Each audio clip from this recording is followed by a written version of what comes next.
All right, so last week and earlier this week, we actually looked at this thing about multiplying polynomials.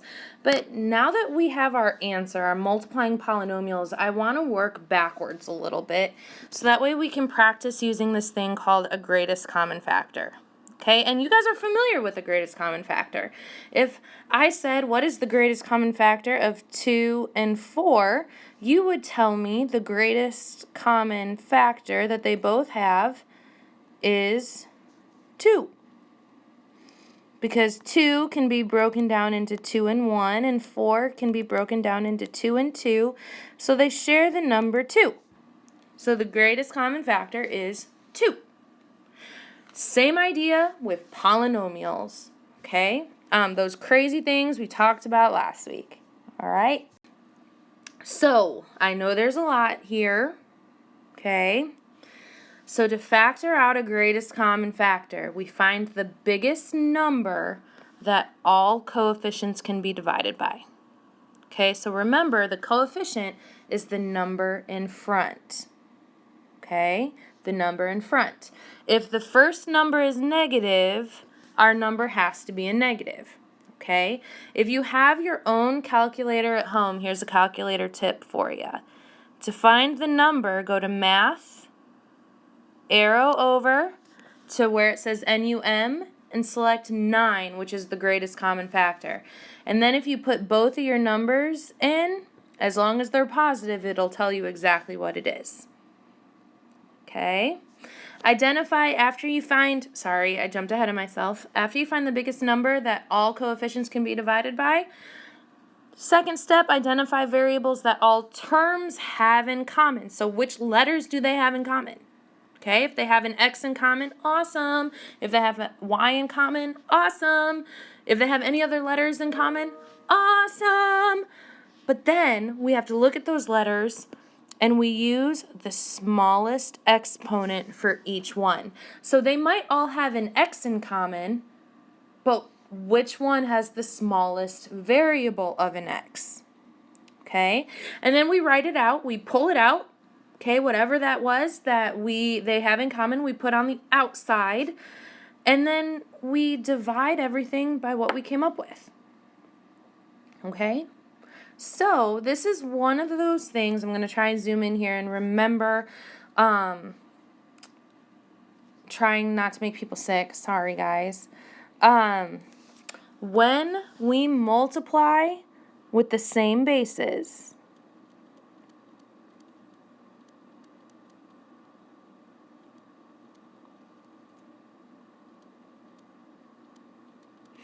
we have to add the exponents, right? So many of you asked me when we were doing this, well, what happens when you divide? This is where division is going to come into play. And there's a reason I didn't teach it to you a few weeks ago, but it's so simple. I didn't want to confuse you then, so I'm going to tell you now. When we divide with the same bases, we subtract.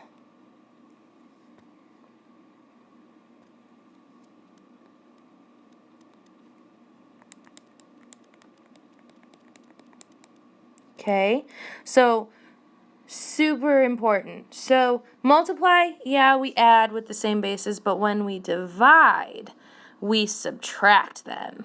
Okay, and that's where this is going to come into play, like hardcore come into play. Okay, so let's look over here. Kind of have already done it for you.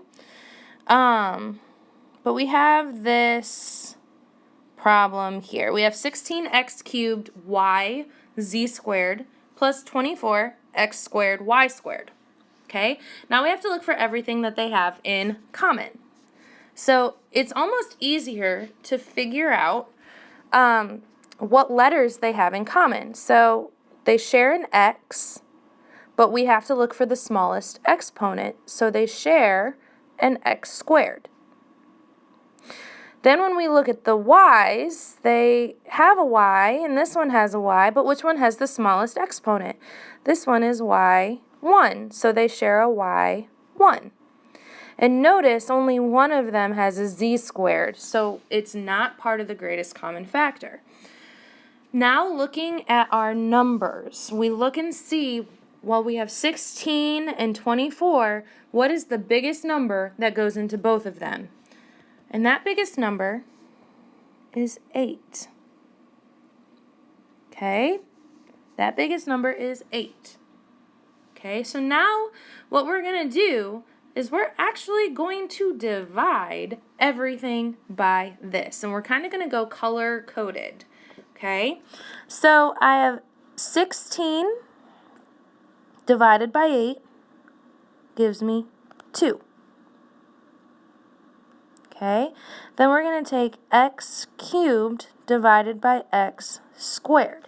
Now remember our new property, they're the same bases, so we subtract. When we subtract, let me come over here, we always do top minus bottom.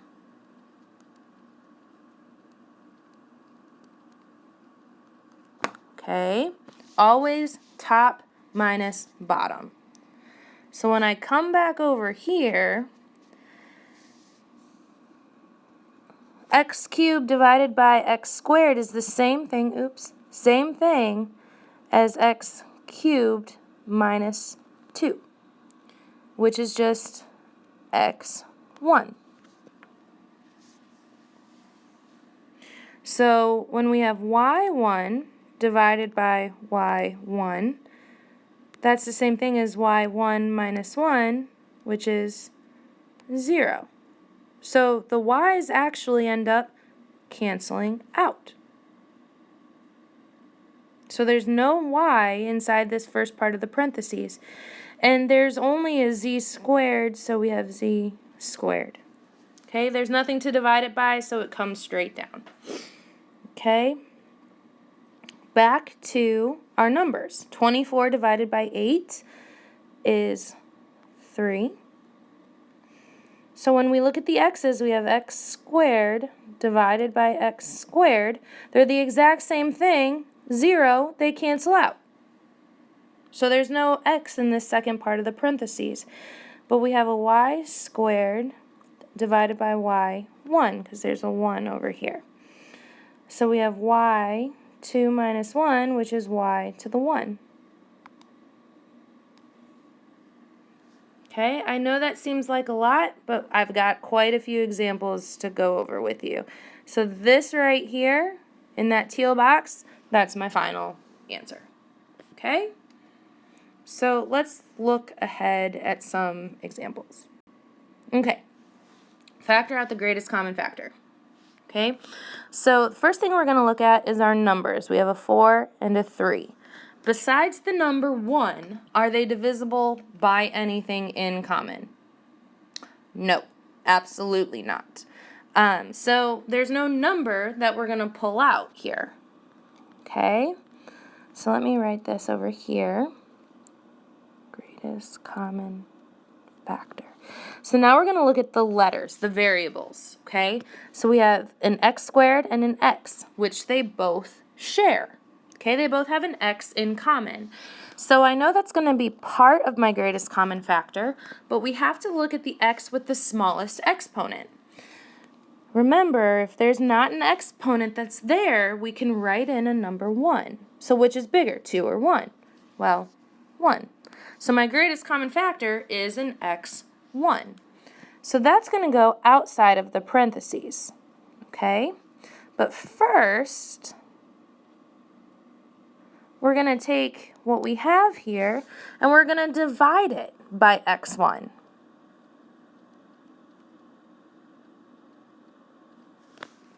Okay, now remember, when we divide bases that are the same thing, we subtract their exponents. So there's no number on the bottom here to divide the 4 by, so the 4 just stays the same. Looking at our x's, we have x squared over x1. And remember, when we divide exponents, it's always top minus bottom. So we have an x2 minus 1. Okay, and we'll simplify in just a second. Remember, the greatest common factor goes on the outside. Okay, minus, there's no number here for the 3 to be divided by, so the 3 just comes straight down. And we have x1 over x1. Those are the same things, and if it's the same on the top and the bottom, we can actually just cancel it out, so I don't need to write it there at all. So part of my simplification process, we have x on the outside, 4, 2 minus 1 is just 1, so we have x to the 1, and you can write the 1 there, you don't have to, minus 3, and that's our final answer. Okay? So let's look at this one. We have 12 and 6. Let's go ahead and look at those numbers first because we want to see if there's a number that both can go into 12 and 6 the same. So greatest common factor. Okay. If we have a 12 and a 6, yes, they're both even, so yes, the number 2 can be divisible by both of them. Yes, the number 3 can go into 12 and 6, but the number 6 is the biggest number that can go into 12 and 6. Pretty straightforward, right? Which number can go into them? And then we're going to look at the x's. They both share x's, but we're looking for the x with the smallest exponent. So we have x squared. Okay, so that's my greatest common factor, 6x squared. Now we're going to divide everything by, by 6x squared. Okay, so looking at this first term, this 12x5 divided by 6x squared. 12 divided by 6, so we start with our coefficients. 12 divided by 6 is 6. I lied, it's not, it's 2.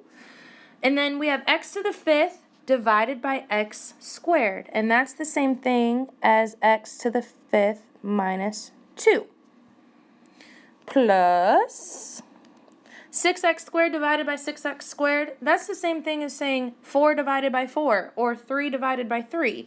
Anything divided by itself is 1. And then our greatest common factor comes on the outside.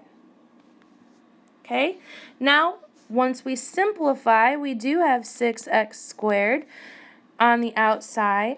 2x, 5 minus 2 is 3 plus 1. And that's our final answer. Okay? Pretty self-explanatory, right? What else we have? We might skip a lot. Nah, this one's important to do because there's a negative. But after this, we'll call it for the day. And if you want to do the rest of the examples, you are welcome to. And then check back in with me to see if you did them right. Okay, so the first thing I notice is that this number is negative. The very first number is negative, which means the greatest common factor also has to be negative. Okay, automatically when the first number listed is negative, greatest common factor has to be negative. Greatest common factor. So I'm just going to go ahead and put a negative here because I know it has to be negative. What is the biggest number that goes into 12 and 18? I believe it is 6. 18 divided by 6, yep. So it's going to be a negative 6. But they also have variables in common. So let's look at the x's. We have an x cubed and an x squared. We're going to use the smallest, so x squared. That's a 2. And then looking at the y's, they both have a y squared, so we're going to use the y squared. Okay? So now we divide everything by negative 6x squared y squared. negative 6x squared y squared. Okay, so let's look at this very first term here. We have negative 12x cubed y squared divided by negative 6x squared y squared. So first thing that I notice is we're going to start with our coefficients, our numbers. Negative 12 divided by negative 6 is just a positive 2. Then we have x cubed divided by x squared, which is just 3 minus 2. And then we have a y squared divided by a y squared. Anything divided by itself just cancels out. So those are gone. Okay, those disappear, those vanish into thin air, they're gone. Looking at our second term, we have a positive 18 divided by 6, or a negative 6, which gives me a negative 3. Looking at the x's, we have an x squared and an x squared, so they're going to cancel out as well. And then we have a y squared and a y squared, so those cancel out.